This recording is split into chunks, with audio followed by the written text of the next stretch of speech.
श्री स्वामी समर्थ. कसे आहे सगळे? तर नमस्कार.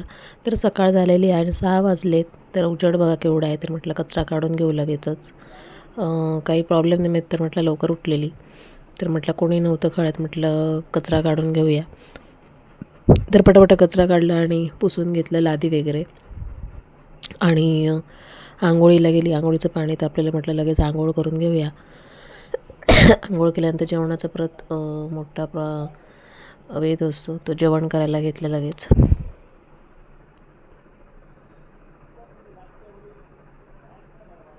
तर बघा दोन्ही बाजूकडे कचरा काढेपर्यंत वेळ जातो.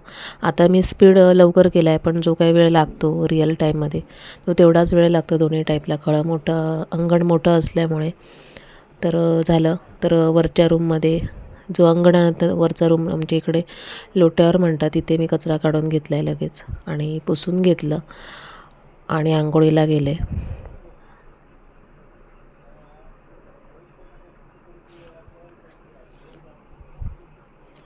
तर आंघोळ घेतली, करायला गेले लगेच. कपडे पण भिजत पावडरमध्ये टाकलेत, कारण कपडे जर पावडरमध्ये भिजत नाही गेले तर साबणाने धुईपर्यंतच वेळ जातो. तर लगेच म्हटलं आंघोळ करून आली आणि किचन रूममध्ये सकाळीच केस पण धुतलेत. म्हटलं गरमीने वैताग येते, तर चला जेवण करायला घेते. तर 2 दिवसाचा व्लॉग आहे, टाकायला मिळालाच नाही 2 दिवसाचा व्लॉग.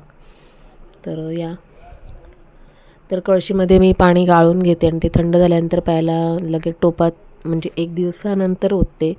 त्याच्या आधी पाणी मी लगेच ओतत नाही. नंतर शेगडी पण पुसून घेतलेली आहे, गॅस शेगडी.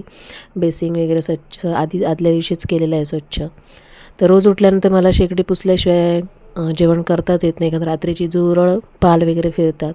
सो ते पुसून घेतलेलं आहे व्यवस्थित आणि जेवणाच्या तयारीला लागलेले आहे. तर बघा कणिक घेतलं आहे गव्हाचं आणि ते मळते. म्हटलं ठरवलं होतं पुऱ्या करेन, पण नंतर कंटाळा आला. तर म्हटलं चपात्याच बनवल्या. बघा मळून पण पीठ झालं आहे. ते 10-15 मिनटं ठेवले आणि लगेच चपात्या करायला घेतला, कारण तो आटा असतो रेडीमेड, त्यामुळे तो जास्त वेळ ठेवत नाही, कारण लगेच त्याच्या चपात्या होतात लुसलुशीत मऊ. तर ते लगेच घेतले आहे मी करायला चपात्या. त्यानंतर झाले चपात्या वगैरे झाल्या. त्यानंतर म्हटलं चपातीबरोबर काय तोंडाला करू. तर संडे असल्यामुळे मी अंड्याचं ऑमलेट केलं आहे.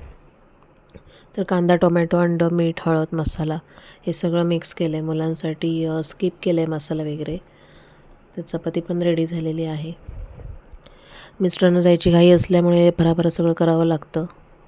जो स्पीड मी यात दाखवते त्याच्या आधी स्पीडमध्ये असतो किचन रूममध्ये. 15-20 मिनटात मला टिफिन करायचं असतं. तर बारीक कांदा चिरून घेतला आहे, टोमॅटो चिरून घेतला आहे आणि अंडं फेटून घेतलं आहे. बघा अंडं तयार झालं आहे. ऑमलेट मी घातलेलं आहे. 3-4 ऑमलेट केली आणि ऑमलेटला पण वेळ लागत नाही, थोडा पण 7-8 मिनटं लागतं ऑमलेट शिजायला. तर ते पण रेडी झालेलं आहे ऑमलेट. आणि त्यानंतर मला जेवण करायचं होतं, तर म्हटलं तांदूळ धुवून घेतले आणि भात करायला घेतला आहे.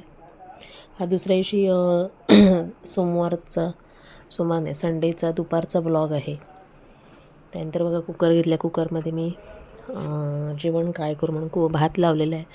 नंतर लगेचच मी दुपारी मासे घेतले नाहीत, मासेवाला आलाच नाही, त्यामुळे गोलम्याची भाजी म्हणजे बटाटा टोमॅटो घालून जवल्याची भाजी केलेली आहे. थोड्या चपात्या राहिल्या होत्या, तर त्या आता करते परत. तर त्यानंतर कुकर लावला, चपाती केली आणि थोडीशी गोलम्याची भाजी पण केलेली आहे.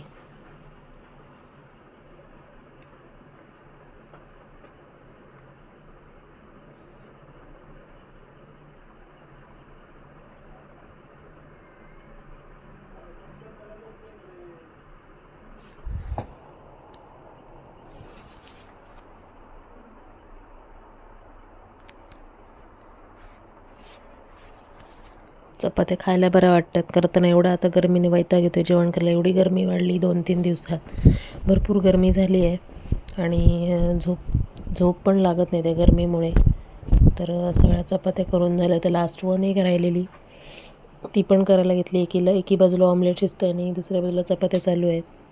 तर चपात्या रेडी झाल्यात आणि बघा ऑमलेट आणि चपाती रेडी आहे मुलांसाठी आणि माझ्यासाठी पण. बघा ऑमलेट आणि चपाती झालेली आहे. हे बघा जशी म्हणते बटाटा टोमॅटो कांदा घालून गोलम्याची भाजी केली, म्हणजे मच्छीचाही प्रकार आहे जवल्याची भाजी. आणि बेसिंग पण मी साफ केलं आहे, पूर्ण क्लीन करून घेतलं आहे. सॉरी, बेसिंगमध्ये बघा पसारा केवढा आहे. भांडी घासायची होती आणि त्यानंतर पाणी ओतलं आहे मी गरम. गाळून घेतलेलं पाणी एकदम स्वच्छ असतं. आणि दुपारच्या जेवणाला भात आणि गोलम्याची भाजी अशी बेत केला होता. आणि त्यानंतर दुसऱ्या दिवशीचा व्लॉग आहे. शेळा भात उरलेला, म्हटलं आता नाश्त्याला काय करू म्हणून शेळा भात तसंच परत राहतो म्हणून लगेचच कांदा टोमॅटो चिरून घेतला आहे.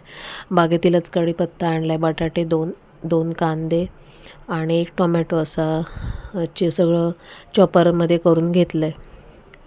आणि नंतर फोडणी दिली, जिरा मोहरी आणि कढीपत्ता. त्यानंतर कांदा टोमॅटो मीठ घातले. त्यानंतर बटाटा वापरला आहे.